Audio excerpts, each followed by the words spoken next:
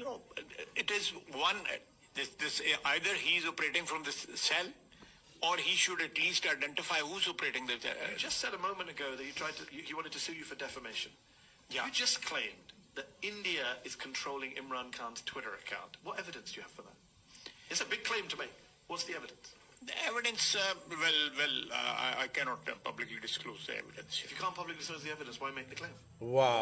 Because Wow. We have to trust the Pakistani defense minister. You believe that India is controlling his Twitter account based on what? Intelligence? yeah, based on obviously intelligence.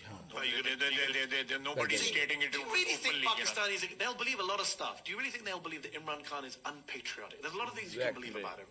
You could say, oh, he's corrupt, he's this, that, whatever. Do you think people will believe that he's working for India? No one seriously believes that. Well, that come, you know. Let the reason they...